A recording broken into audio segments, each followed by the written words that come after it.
علیکم کلاس. آج ہم شے نمبر 2 کی تشریح کریں گے. کلاس آپ شے نمبر 2 کاپی ڈاؤن کریے. شے نمبر 2 میں ریڈ کر رہی ہوں اپنی کتاب سے. شے نمبر 2 کاپی ڈاؤن کریے. حکمت مغرب سے ملت کی یہ کیفیت ہوئی. حکمت مغرب سے ملت کی یہ کیفیت ہوئی. ٹکڑے ٹکڑے جس طرح سونے کو کر دیتا ہے گاز. لکھ چکے ہیں آپ شعر. اچھا، پچھلی مرتبہ کچھ بچوں نے، خاص کر ملائکہ نے مجھ سے کہا تھا کہ مس آپ تشریح جو ہیں وہ لکھائیں نہیں بلکہ آپ ایکسپلین کر دیں. تو میں آپ کو تشریح ایکسپلین کر دیتی ہوں، لیکن اس میں شرط یہ ہے کہ آپ نے پھر یہ مجھے خود کر کے دکھانی ہے. ٹھیک ہے؟ میں صرف آج آپ کو تشریح ایکسپلین کر رہی ہوں. حوالہ آپ نے وہی لکھنا ہے، حوالے شاعر بھی وہی آئے گا. اب اس میں منظر بالا شعر میں شاعر کیا کہہ رہے ہیں؟ شاعر کہتے ہیں کہ مسلم علامہ اقبال جو تھے وہ مسلم قوم کے نبض شناس تھے. نبض شناس سے کہتے ہیں کہ وہ جانتے تھے کہ مسلم قوم کی کمزوری کیا ہے، کیوں مسلمان قوم ترقی نہیں کر رہی ہے. تو اس نظم میں دنیا اسلام میں انہوں نے جو باتیں بتائی ہیں، ایک بات انہوں نے بتائی تھی، سب سے بڑی بات یہ ہے کہ مسلمان جو ہیں وہ مغرب کی تقلید کر رہے ہیں. ٹھیک ہے؟ اور مغرب کی تقلید کرنے کی وجہ سے وہ کیا ہوا ہے کہ ان کی جو قوم میں ہے اس میں اتحاد کی کمی ہوئی ہے، اور قوم جو ہے وہ ٹکڑے ٹکڑے ہونے کی وجہ سے اس کو نقصان ہو رہا ہے. اچھا، اب اس شعر میں دیکھیے شاعر کہہ رہے ہیں کہ مسلمانوں نے اپنے آبا و اجداد کے کارنامے بھول گئے. ٹھیک ہے؟ یعنی کہ مسلمان ہمارے اسلاف کارنامے تھے. اگر ہم اپنے اسلام پہ نظر ڈالیں، تاریخ اسلام پہ نظر ڈالیں، تو ہمیں کیا نظر آتا ہے کہ مسلمانوں نے 800 سال پورے دنیا میں حکومت کی، اور جو ہمارے آبا و اجداد تھے انہوں نے بیش بہا کارنامے انجام دیے. علم کے شعبے میں، معیشت میں، ہر شعبے میں مسلمانوں نے مناسب حکمت عملی اختیار کر کے مسلم قوم نے ترقی حاصل کی، اور سب سے بڑی بات دین اسلام کو لے کے چلا. ٹھیک ہے؟ دنیا اسلام کو لے کر جو ہے مسلمان چلے. مسلمان جو ہیں وہ کوئی بھی قوم اس وقت تک ترقی نہیں کر سکتی جب تک کہ وہ ایک تو اپنے دین سے جڑی رہے، دوسرے وہ متحد رہے. تو یہ وہ 2 اصول تھے جس کو انہوں نے اپنائے رکھا. لیکن آج جو مسلمانوں کی حالت ہوئی ہے اس کی وجہ یہی ہے کہ مسلمان دین سے دور ہو گئے، اور دوسرے مسلمان آپس میں متحد نہیں رہے، فرقوں میں بٹ گئے. تو شاعر کہہ رہے ہیں کہ حکمت مغرب سے ملت کی ایک کیفیت ہوئی. یعنی کہ مسلمان اپنے آبا و اجداد کے کارنامے بھول گئے اور صرف مغرب کی ظاہری ترقی اور مندی تقلید شروع کر دی. اور اس مغرب کی اندھی تقلید نے جو مسلمانوں کے لیے زہر قاتل ہے. کیا مطلب ہوا زہر قاتل؟ یعنی کہ قتل کر دینے کے مترادف ہے. ایک ایسا زہر ہے مغرب کی تقلید. ہمارا لائف اسٹائل کو ہم دیکھیں. ٹھیک ہے؟ اب اس کی مثال میں آپ کو ایسے دوں تقلید ہم نے کیسے کی. اب جب مسلمان تھے پہلے تو ان کی ایک اقدار تھی، ایک روایات تھیں، اس کو مسلمانوں نے برقرار رکھا ہوا تھا. ٹھیک ہے؟ ان کے بود و بار سے، ان کے لباس سے، ان کے طریق و زندگی کے پوری اسٹائل سے. اب کیا ہوا کہ اب مسلمانوں نے کیا کیا کہ مغرب کو دیکھ کر بڑے متاثر ہوئے، اور انہوں نے یہ سمجھا، یہ جانا کہ جس طرح مغرب قوم ترقی کی تو شاید وہ طریقہ کار ہم بھی اپنا لیں گے تو ہم بھی ترقی یافتہ قوم کہلائیں گے. نہیں، ایسا نہیں ہے بالکل. ٹھیک ہے؟ تو اب ہم نے کیا کہ اندھی تقلید کیسے کر لی؟ جیسے کہ کھانے پینے میں آپ دیکھ لیں. ٹھیک ہے؟ ہاں، اور جو ہے اس کے علاوہ اٹھنا، زندگی صبح سویرے اٹھنا. ٹھیک ہے؟ اب ہم صبح سویرے جو ہے ہمارا اٹھنا، انہوں نے ان چیزوں کو اپنا، جو دن نے کہی نا وہ باتیں جو ہے مغرب نے اپنائی، اور ہم نے ان باتوں کو فراموش کر دیا. صحیح؟ ہم لوگ بھی باتوں کو جاگنے لگے، اور جو ہے پارٹیاں ہونے لگیں. اب ہمارے گھر میں اب مسلمان اس چیز میں پڑ گئے. لائف اسٹائل مسلمانوں کو تبدیل ہو گیا، زندگی تبدیل ہو گئی. اندھی تقلید کرنا کہتے ہیں اس کو، اور جس کی وجہ سے آج مسلمان جو اس کا نقصان اٹھا رہے ہیں. تو شاید یہی بات اس شعر میں بتا رہے ہیں کہ مغرب کی اندھی تقلید نے مسلمان قوم کے لیے زہر قاتل ثابت ہوئی.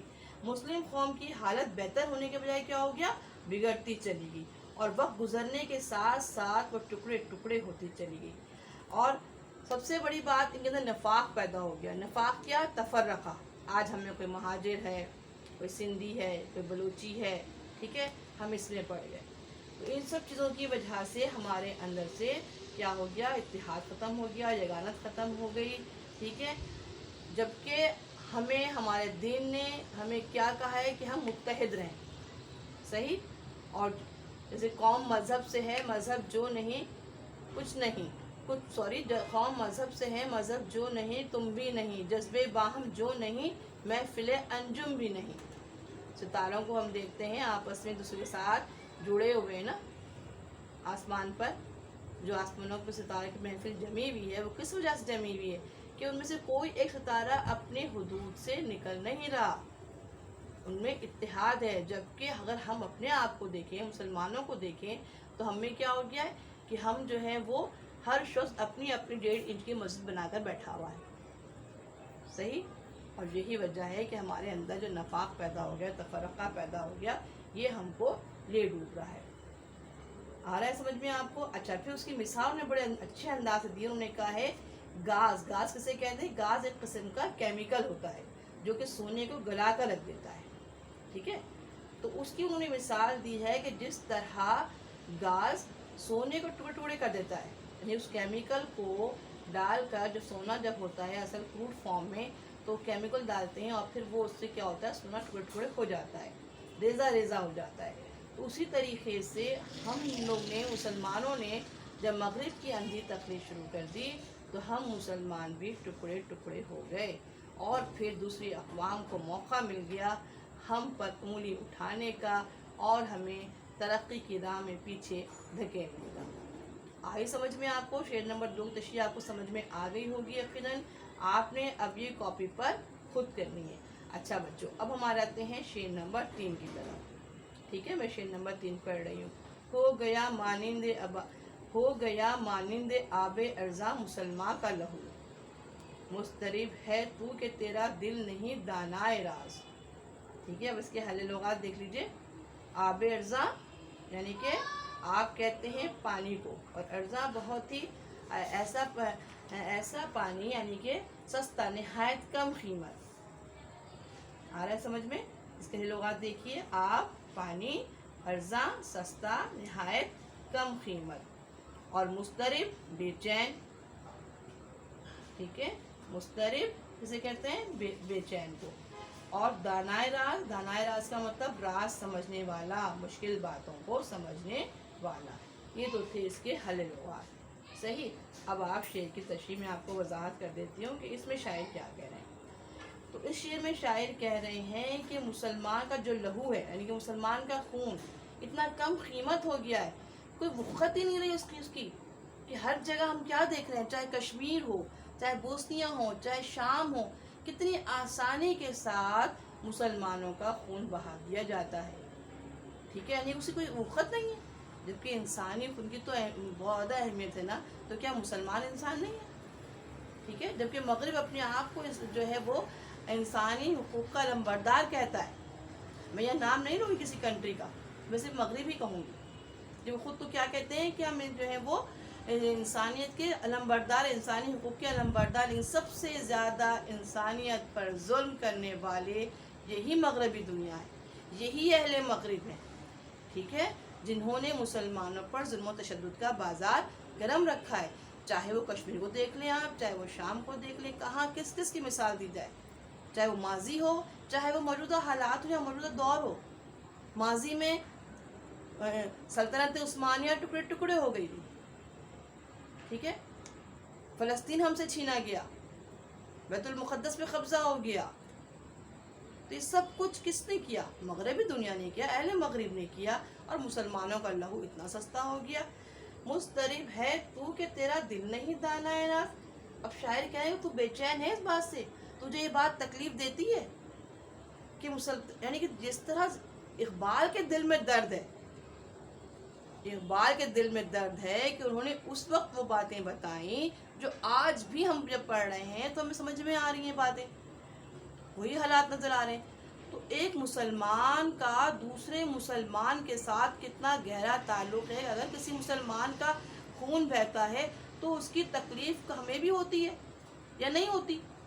होती है ना, क्यों कि नबी वसल्लम ने क्या कहा था कि मुसलमान जो है वो एक जिस्म की मानंद है। जिस्म की अगर किसी एक हिस्से को तकलीफ़ पहुंचेगी तो पूरा जिस्म उसकी तकलीफ़ की शिद्दत से जो है कुड़ता है। तो आज मुसलमान का लहू जो है वो इतना आसानी से बहा दिया जा रहा है, मगर क्या मुसलमान इसके ऊपर बेचैन है, मुस्तरिब है? जी, तो मुसलमान को बेचैन होना चाहिए, उसका दिल को भी मुस्तरिब होना चाहिए। तो शायद मुसलमान से मुखातिब होकर पूछें, क्या तेरा दिल बेचैन है या नहीं है? ठीक है, तेरा दिल नहीं दानाए राज, मुसलमानों का कत्लेआम किया जा रहा है, मुसलमानों का खून पानी की तरह बहाया जा रहा है, तू भी परेशान है, लेकिन तू इस राज को अब तक ना जान सका कि ऐसा क्यों हो रहा है। कुछ तो तफक्कुर कर, कुछ तो समझ के मगरिब हमारे साथ क्या खेल खेल रहा है। ये बात इकबाल के नाम है, इस खेल को समझना है। ये कौन, जब मुसलमान को लहू बहाया जा रहा है, मुसलमान की ज़िंदगी से खेला जा रहा है, कौन खेल रहा है? मगरिब खेल रहा है। तो इस हकीकत को समझें, क्योंकि वो इस्लाम की सरबुलंदी नहीं चाहते। कुफ़ार तो इस्लाम के शुरू से ही मुखालिफ रहे, चाहे वो जंग बदर हो, चाहे वाक़े करबला हो। हमें हम वाकिफ़ नहीं हैं इससे, तो हम कैसे भी मगरिब पर एतबार करके मगरिब पर तक़लीद करते हैं? क्यों पे हमें मगरिब की हर बात अच्छी लगती है? हम समझते हैं शायद यही इसमें ही हमारी तरक्की है। तो फिर क्या तेरा दिल बेचैन नहीं होता? तो मुस्तरिब नहीं होता? तो परेशान नहीं होता मुसलमानों की इस कैफियत पर? इस बात को शायर ने कहा है। अब आपको तमाम अल्फाज को समझ के आसान लफ्ज़ों में अब तशरीह आपने खुद करके मुझे दिखानी है। मैं आपको डिक्टेट नहीं करवा रही हूँ, मैं आपको सिर्फ वजाहत करी। शेर नंबर 4 कॉपी डाउन करिए। रब्तो ज़ब्त मिल्लत से बेदा है मशरिक़ की नजात, रब्तो ज़ब्त मिल्लत बेदा से है मशरिक़ की नजात, एशिया वाले हैं इस नुक्ते से अब तक बेखबर। हरी लुगात दीजिए। रब्तो ज़ब्त से क्या मुराद है? रब्तो ज़ब्त के मायने हैं नज़्म, राब्ता, रब्त, ताल्लुक़। ठीक है, रब्तो ज़ब्त। अच्छा, फिर है लफ्ज़ मिल्लत बैदा। मिल्लत बैदा से मुराद मुसलमान कौम। मिल्लत बैदा मुसलमान कौम, सही। अब मैं आपको तो तशरीह एक्सप्लेन करती हूँ, सुनिए। मंजरवाला शेर में शायर कहते हैं कि मुसलमान अक़वाम के दरमियान बाहमी रवाबित और अफ़ाम व तफ़हीम बढ़नी चाहिए, यानी कि उनके आपस के ताल्लुक़ात बहुत मजबूत होने चाहिए। रब्त यानी ताल्लुक़, और ज़ब्त यानी बर्दाश्त करना, ये हम मुसलमान दूसरे मुसलमान की बात को भी बर्दाश्त करें, उससे ताल्लुक़ का अपने इस्तवार रखें। ठीक है, हमें सबसे पहले अपने ताल्लुक़ात को मजबूत करना है। मुसलमान का भाई है, ठीक है, और फिर सबसे बड़ी बात, उनको समझें। अफ़ाम व तफ़हीम बननी चाहिए, क्योंकि दोनों ही मुसलमानों की तरक्की का राज है। आई बात समझ में? यानी कि रब्तो ज़ब्त और अफ़ाम व तफ़हीम। अफ़ाम व तफ़हीम किसे कहते हैं? कि हम जो है आपस से मुसलमान जो है एक दूसरे को समझ कर और उनकी जो मसले मसाइल हैं उससे वाकिफ़ हों, ताल्लुक़ इस्तवार रखें, राब्ता मजबूत रखें। तो ये हमारी तरक्की का राज है। इकबाल कहते हैं कि पूरी मुस्लिम कौम को मशरक़ी और एशिया की मिल्लत के नाम से पुकारते हैं। और ये बात समझे, शेर में अल्लामा इकबाल पूरी मुस्लिम कौम को मशरक़ी और एशियाई मिल्लत के नाम से पुकारते हैं, क्योंकि एशिया को मशरक़ कहा जाता है और ज़्यादातर एशियाई ममालिक मुस्लिम मुल्क हैं। हमारे अजदाद इस बात को समझ गए थे। हुज़ूर अकरम सल्लल्लाहु अलैहि वसल्लम की तालीमात ने उन्हें एक लड़ी में पिरो दिया था। समझ में आई आपको बात? यानी कि हमारे जो आबा व अजदाद थे वो इस बात को जानते थे कि हमें मजबूत रहना है, हमारे अंदर इत्तेहाद इत्तेफाक होना है, हमारी सफ़ों में इत्तेहाद इत्तेफाक रहना है, जिसकी वजह से उन्होंने तरक्की की। ठीक है, साइंस में हर शोबे में मुसलमानों ने तरक्की की। लेकिन अब जबकि हम देख रहे हैं कि ऐसा नहीं हो रहा है, उसकी वजह यह है कि हमारे अंदर इख्तिलाफात पैदा हो गए, हम मुंतशिर हो गए, हम मामूली बातों पर कोई ना कोई तनकीद लेके बैठ जाते हैं, हर एक पर उंगली उठाना हमारा काम हो गया है। हम मुसलमानों के साथ अपने ताल्लुकात को मजबूत नहीं करते, जिसकी वजह से जो आज हमें ये सारा कुछ देखना पड़ रहा है। अच्छा, दूसरी बात यह है कि हम इत्तेहाद जो है नाकाबिल तस्खीर बना दिया, आपस के इत्तेहाद। इसमें ये बात कही जा रही है कि वसल्लम की तालीमात ने एक लड़ी में पिरो दिया था, वो सब एक बाजू थे। आपस के इत्तेहाद ने इन्हें नाकाबिल तस्खीर बना दिया था। लेकिन आज का मुसलमान ये नुक्ता نہیں سمجھ رہا ہے۔ آج مسلمان بے خبر ہے اس بات سے، مسلمانوں سے رسول اکرم صلی اللہ علیہ وسلم کی تعلیمات کو فراموش کر دیا ہے، شاید جان بوجھ کر یاد رکھنا نہیں چاہتے کیونکہ ان سے ان کے ذاتی مفادات پر زد پڑتی۔ تو ہمیں آپس تعلقات کو مضبوط رکھنا ہے اور مسلمان کے ساتھ محبت رکھنی ہے اور اپنے تعلقات کو مستحکم کرنا ہے، جبھی جا کر مسلم قوم ترقی کر سکتی ہے۔ اور ہمیں اس نقطے کو سمجھنا ہے، اس پوائنٹ کو سمجھنا ہے کہ جو نبی کریم صلی اللہ علیہ وسلم نے ہمیں درس دیا کہ اور جب نبی صلی اللہ علیہ وسلم کے دور میں مسلمانوں نے 313 مسلمان تھے اور جنگ بدر فتح ہوئی تھی، کیوں کہ آپس میں متحد تھے، ان میں آپس میں محبت تھی، ایک مسلمان دوسرے مسلمان پر مرتا تھا، اس کی جان دینے کو تیار رہتا تھا، اس کے لیے ہر طرح کی قربانی دیتا تھا، چاہے وہ مالی طور پر ہو چاہے وہ کسی لحاظ سے ہو۔ لیکن آج ہم یہ دیکھ رہے ہیں کہ ہمارے اندر یہ تمام چیزیں نہیں رہی اور ہم اپنی کیا ہو گیا، ہم ذاتی مفاد کو قومی مفاد پر ترجیح دے دیے، ہم خود غرض ہو گیا مسلمان، غدار ہو گیا، ہم میں غدار پیدا ہو گئے ہیں۔ کوئی ایک بھی مسلمانوں کو ذاتی فائدہ پہنچ رہا ہے، مغرب اسے اگر فائدہ پہنچاتا ہے تو وہ یہ نہیں سوچتا مسلمان کہ اس سے میری پوری قوم کو نقصان ہوگا، میری قوم کا اس میں فائدہ نہیں ہے، وہ یہ نہیں سوچتا، بلکہ وہ مغرب کے ہاتھوں بک جاتا ہے۔ ایسے ہی ہے نا؟ ٹھیک ہے، تو یہ میں اب آپ نے دونوں شے کی تشریح خود سے کرنا ہے، خود سے لکھنا ہے انشاءاللہ بچوں۔ میں ایک ساتھ آپ کو نہیں ایکسپلین کر رہی تاکہ تھوڑا تھوڑا سا کر کے دوں گی تو آپ کو آسانی سے یاد رہے گا اور آپ کر سکیں گے۔ ٹھیک ہے، اب انشاءاللہ میں اگلے لیکچر میں آپ سے ملاقات کروں گی۔ اللہ حافظ۔